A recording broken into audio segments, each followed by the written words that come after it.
नमस्कार दोस्तों, स्वागत है आपका हिंदी की कक्षा में। दोस्तों, आज हम आपकी पाठ्य पुस्तक क्षितिज के पाठ 13 मानवीय करुणा की दिव्य चमक का अध्ययन करने जा रहे हैं, जो कि सर्वेश्वर दयाल सक्सेना द्वारा लिखा गया है। कल पिछले भाग में हमने जाना था कि सर्वेश्वर दयाल सक्सेना कौन है और उन्होंने कौन कौन सी रचनाएं लिखी हैं। अब आज हम शुरू कर रहे हैं मानवीय करुणा की दिव्य चमक। इस पाठ में फादर बुल्के के बारे में, स्वामी बुल्के जो कि बेल्जियम से थे और आकर भारत में रह रहे थे और उन्होंने भारत को ही अपनी कर्मभूमि बनाया था, उनके बारे में आज हम पढ़ने जा रहे हैं। फादर को जहरबाद से नहीं मरना चाहिए था।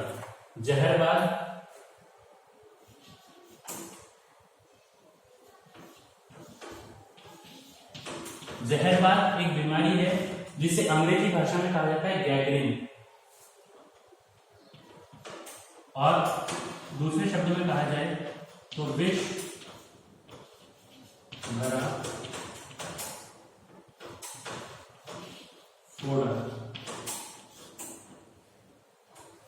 यानी कि शरीर में किसी जगह एक फोड़ा हो जाता है जिसमें जहर फैल जाता है, उसे कहा जाता है जहरबाद, और अंग्रेजी भाषा में इसे कहा जाता है गैंग्रीन।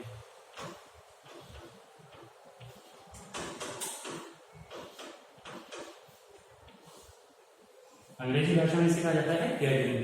तो लेखक बता रहे हैं कि उन्हें गैंग्रीन से नहीं मरना चाहिए था, जिसकी रगों में दूसरों के लिए मिठास भरे अमृत के अतिरिक्त और कुछ नहीं था, उसके लिए जहर का विधान क्यों हो। वो भगवान से पूछ रहे हैं कि जो दूसरों के लिए उनकी रगों में, उनकी नसों में मिठास और अमृत भरा हुआ था, उनके लिए जहर, विष से भरे हुए फोड़े से उनकी मृत्यु क्यों हुई। जहर का विधान यानी कि उनके भाग्य में जहर क्यों लिखा गया। यह सवाल किस ईश्वर से पूछें। प्रभु की आस्था ही जिसका अस्तित्व था, वह देह की इस यातना की परीक्षा उम्र की आखिरी देहरी पर क्यों दे।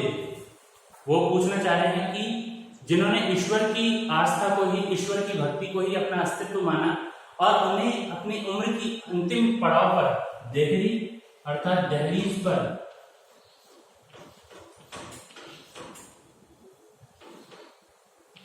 देहरी अर्थात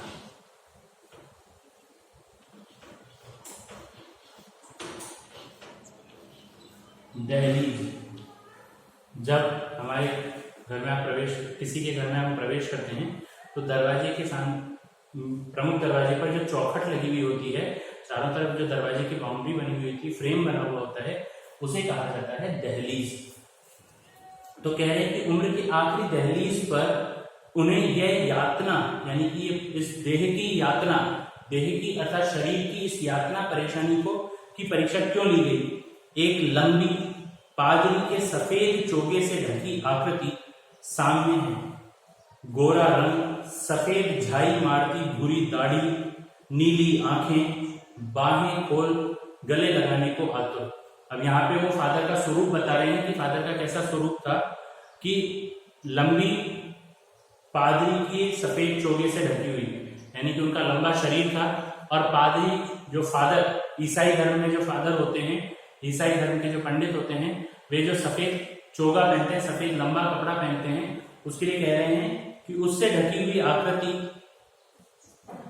और गोरा रंग और सफेद झाई मारती भूरी दाढ़ी, सफेद झाई यानी कि सफेद झलक दिखाती हुई भूरी दाढ़ी, भूरे रंग की उनकी दाढ़ी थी, लेकिन उसमें कुछ जगह सफेद बाल भी नजर आ रहे थे। नीली आंखें, नीली नीली उनकी आंखें थी और बाहें खोले गले लगाने को आतुर थे, यानी कि उनका ऐसा स्वरूप था कि बाहें खोलकर वो अभी गले लगाने को उत्सुक हैं। इतनी ममता, इतना अपनत्व इस साधु में अपने हर एक प्रियजन के लिए उमड़ता रहता था। प्रियजन जिससे वे प्रेम करते हैं, उस व्यक्ति के लिए उनके हृदय में भरा रहता था, उमड़ता रहता था कि उनका ये जो ममता भरा स्नेह है, उनका अपनत्व की भावना है, ये हर व्यक्ति के लिए था। 35 साल से इसका साक्षी था, यानी कि लेखक का और फादर बुल्के का जो संबंध था वो लगभग 35 साल का था। और वो कहते हैं कि 35 साल से मैं इसका साक्षी था। साक्षी अर्थात गवाह।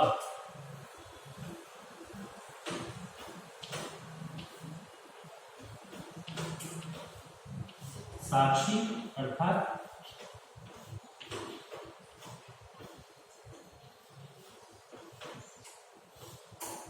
मैं इस चीज का 35 साल से साक्षी था, गवाह था। तब भी जब वह इलाहाबाद में थे, तब भी जब वह दिल्ली आते थे, आज उन बाहों का दबाव मैं अपनी छाती पर महसूस करता हूँ। यानी कि आज फादर उनके नहीं हैं, लेकिन जब वो गले लगाते थे तो उनके हृदय का, उनकी वात्सल्यता का, उनकी जो ममता का, उनके अपनत्व का जो दबाव है वो आज भी मुझे महसूस होता है अपनी छाती पर, अपने दिल पर। फादर को याद करना एक उदास शांत संगीत को सुनने जैसा है। यानी कि उनको याद करते हैं तो जैसे दुख होता है और दुख के समय जो हम संगीत सुनते हैं तो उसके जैसा हमें लगता है। उनको देखना करुणा के निर्मल जल में स्नान करने जैसा था, निर्मल स्वच्छ जल में स्नान करने जैसा था। यानी कि उनको देख लेते थे तो ऐसा लगता था कि स्वच्छ जल में हमने स्नान कर लिया है। करुणा से भरे हुए, प्रेम से भरे हुए, दया से भरे हुए स्वच्छ जल में स्नान कर लिया है। उनसे बात करना कर्म के संकल्प से भरना था। यानी कि यदि उनसे बात कर लेते थे तो ऐसा लगता था कि हम कर्म करने को, किसी कार्य करने के संकल्प से जुड़ गए हैं। मुझे परिमल के वे दिन याद आते हैं जब हम सब एक पारिवारिक रिश्ते में बंधे जैसे थे, जिसके बड़े फादर बुलके थे। यानी कि उन्हें अपना पुराना समय याद आता है जिसमें सब पारिवारिक रिश्ते की तरह बंधे हुए थे और उसमें सबसे बड़े फादर बुलके थे। हमारे हंसी मजाक में वह निर्लिप्त शामिल होते थे। निर्लिप्त अर्थात आसक्ति रहित, निर्लिप्त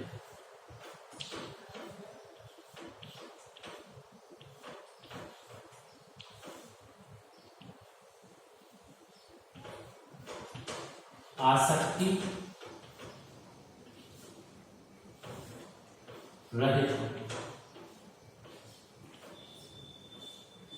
तो वो कहते हैं कि वे हमारे हंसी मजाक में हमारा साथ देते थे, लेकिन आसक्ति रहित भावना से हमारा साथ देते थे। हमारी गोष्ठियों में वह गंभीर बहस करते थे। गोष्ठियां अर्थात सभाओं में, गोष्ठी अर्थात सभा। लेकिन बताते हैं कि जो हमारी सभाएं हुआ करती थी उन सभाओं में वे गंभीर बहस करते थे, गंभीर चर्चा करते थे। हमारी रचनाओं पर बेबाक राय दिया करते थे। बेबाक अर्थात बिना डरे राय और सुझाव देते। हमारे घरों के किसी भी उत्सव और संस्कार में वे बड़े भाई और पुरोहित जैसे खड़े हो हमें अपने आशीषों से भर देते थे। वो बता रहे हैं कि हमारे घर में कोई भी फंक्शन होता था, कोई भी कार्य होता था, उत्सव होता था, तो तब वे एक बड़े भाई की तरह, एक पुरोहित की तरह, एक पंडित की तरह हमारे घर में आते थे और घर के सभी लोगों को आशीष अर्थात आशीर्वाद प्रदान कर देते थे। मुझे अपना बच्चा और फादर का उसके मुख में पहली बार अन्न डालना याद आता है। लेकर बता रहे हैं कि जो मेरा पुत्र हुआ और उसका जब पहली बार उसके मुख में अन्न डाला गया तो वो फादर के हाथों डाला गया, तो वह मुझे आज भी याद आता है। और नीली आंखों की चमक में तैरता वात्सल्य भी जैसे किसी ऊंचाई पर देवदारों की छाया में खड़े हों। उनकी आंखों में जो वात्सल्य, जो ममता भरा प्रेम नजर आ रहा था, वो ऐसा लग रहा था जैसे कहीं ऊंचाई पर देवदारू, देवदारू एक वृक्ष का नाम है जो कि हिमालय के पर्वतों पर पाया जाता है। तो कहते हैं कि उस पेड़ की छाया में हम खड़े हों, ऐसा महसूस हो रहा था। कहां से शुरू करें? इलाहाबाद की सड़कों पर फादर की साइकिल चलती दिख रही है। वह हमारे पास आकर रुकती है, मुस्कुराते हुए उतरते हैं। देखिए देखिए, मैंने उसे पढ़ लिया। वो बता रहे हैं जब कोई व्यक्ति चला जाता है तो उसके बाद में हम उन स्थानों को देखते हैं जहाँ पे हम उनसे मिले थे और उन्हें याद करते हैं। तो ऐसे ही स्थिति सर्वेश्वर दयाल सक्सेना की हो रही है कि वे सड़क पर देख रहे हैं, इलाहाबाद की सड़कों पर, कि फादर साइकिल चलाते हुए आ रहे हैं और साइकिल रोक करके उतरते हैं और उनसे कहते हैं कि मैंने पढ़ लिया, अर्थात तुम्हारा जो रचना है वो मैंने पढ़ ली है। और मैं कहना चाहता हूं, कितना कहते हैं, उनको क्रोध में कभी नहीं देखा, आवेश में देखा है, ममता तथा प्यार में लबालब छलकता महसूस किया है। लबालब भरा हुआ, लबालब शब्द का अर्थ है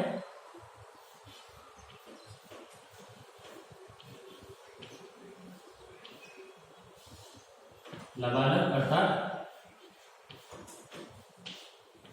भरा हुआ।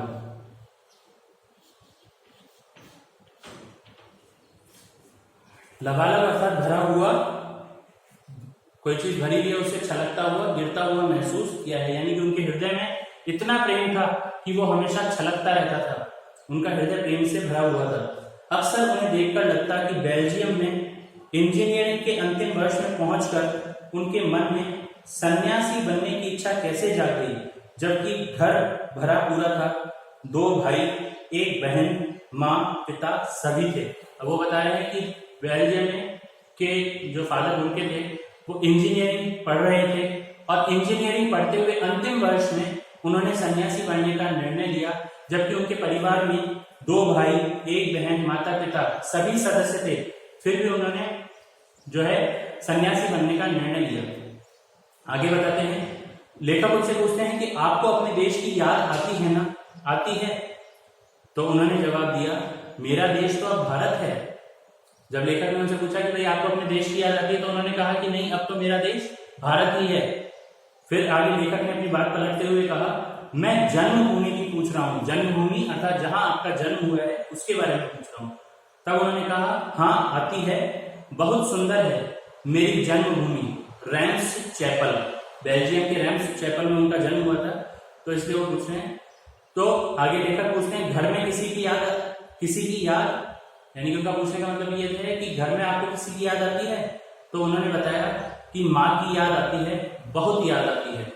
फिर अक्सर माँ की स्मृति में डूब जाते देखा।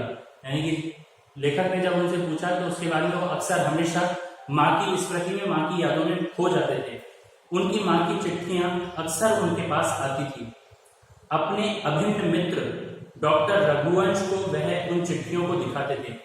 यहाँ पे उनके अभिन्न मित्र अर्थात परम मित्र के बारे में बताया गया है कि उनके परम मित्र थे डॉक्टर रघुवंश और वे उनको वे चिट्ठियां दिखाते थे। पिता और भाइयों के लिए बहुत लगाव मन में नहीं था, यानी कि पिता और भाई के लिए उनके मन में ज्यादा लगाव नहीं था, लेकिन अपनी माता के लिए बहुत स्नेह उनके मन में था। पिता व्यवसायी थे, एक भाई वहीं पादरी हो गया, एक भाई काम करता है, उसका परिवार है। अब वो उनके परिवार के सदस्यों के बारे में बता रहे हैं कि उनके पिता जो है वो व्यवसायी हैं, एक भाई वो भी पादरी हैं, उनकी ईसाई धर्म के पुरोहित हो गए हैं और वो वहीं बेल्जियम में हैं, और दूसरा भाई काम करता है। बहन सख्त और जिद्दी थी, बहुत देर से उसकी शादी की। जो उनकी बहन है उसके बारे में बताया कि बहुत देर बाद, बहुत समय के बाद में उसकी शादी हुई थी। फादर को एक आध बार उसकी शादी की चिंता व्यक्त करते उन दिनों देखा था। जो फादर हैं, फादर बुल्के हैं, वो कई बार अपनी बहन की शादी को लेकर चिंतित रहते थे। भारत में बस जाने के बाद 2 या 3 बार अपने परिवार से मिलने भारत से बेल्जियम गए थे। लेकिन मैं तो सन्यासी हूँ, आप सब छोड़कर क्यों चले आए? तो जब ये सारी चर्चा चल रही थी तो उन्होंने कहा कि भाई मैं तो अब सन्यासी हूँ, मुझे किसी से कोई लेना देना नहीं है। तो लेखक ने पूछा, भाई आप ये सब छोड़कर क्यों चले आए? उन्होंने जवाब दिया, प्रभु की इच्छा थी। वह बालकों की सी सरलता से मुस्कुराकर कहते हैं, माँ ने बचपन में ही घोषित कर दिया था कि लड़का हाथ से गया, और सचमुच इंजीनियरिंग के अंतिम वर्ष की पढ़ाई छोड़ फादर बुल्के सन्यासी होने जब धर्मगुरु के पास गए और कहा कि मैं सन्यास लेना चाहता हूँ तथा एक शर्त रखी कि मैं भारत जाऊंगा। सन्यास लेते समय सन्यास चाहने वाला शर्त रख सकता है। तो वे बता रहे हैं कि उनकी माता ने बचपन में ही बुल्के के लिए कहा था कि यह बालक हाथ से गया, और जब इंजीनियरिंग का अंतिम वर्ष हुआ तो उसी समय वे एक गुरु के पास में गए और उनसे सन्यासी बनने की इच्छा जगाई, लेकिन साथ ही एक शर्त भी रखी, क्योंकि सन्यासी बनने से पहले व्यक्ति एक शर्त रख सकता है। तो उन्होंने शर्त रखी कि मैं भारत जाऊंगा। भारत जाने की बात क्यों उठी? लेखक ने पूछा, भाई आपके मन में भारत जाने की बात क्यों आई? तो उन्होंने कहा, नहीं जानता, बस मन में यह था। उनकी शर्त मान ली गई और वह भारत आ गए, जिससे संघ में 2 साल पादरियों के बीच धर्माचार की पढ़ाई कि यही लोग बता रहे हैं कि मन में आया इसलिए मैं भारत आ गया, इसमें कोई सोच विचार ज्यादा नहीं था। और उनकी ये शर्त मान ली गई। पहले जिसेट संघ में 2 साल पादरियों के बीच धर्माचार की पढ़ाई की। जिसेट संघ एक जगह है जहां पर उन्होंने धर्माचार, धर्म का आचरण करते हुए, धर्माचार अर्थात धर्म का आचरण करते हुए धर्माचार की, धर्म में क्या क्या आचरण होना चाहिए उसकी उन्होंने पढ़ाई की। फिर 9-10 वर्ष दार्जिलिंग में रहे, कलकत्ता से बीए किया और फिर इलाहाबाद से एमए, ये सारे उन्होंने शिक्षा प्राप्त की। उन दिनों डॉक्टर नरेंद्र वर्मा हिंदी विभाग के अध्यक्ष थे। शोध प्रबंध प्रयाग विश्वविद्यालय के हिंदी विभाग में रहकर 1950 में पूरा किया। राम कथा उत्पत्ति और विकास, उन्होंने एक शोध किया अर्थात जो हम अंग्रेजी भाषा में कहते हैं पीएचडी की विद्या में शोध किया, वह उन्होंने किया राम कथा, उसकी उत्पत्ति और विकास, यानी कि रामायण की जो उत्पत्ति है उसका विकास है उसके बारे में उन्होंने रिसर्च किया और यह रिसर्च उन्होंने 1950 में किया। दोस्तों आज के लिए इतना ही, अगले भाग में फिर मिलेंगे। मानवीय करुणा की दिव्य चमक पाठ के शेष भाग को लेकर। धन्यवाद, शुक्रिया।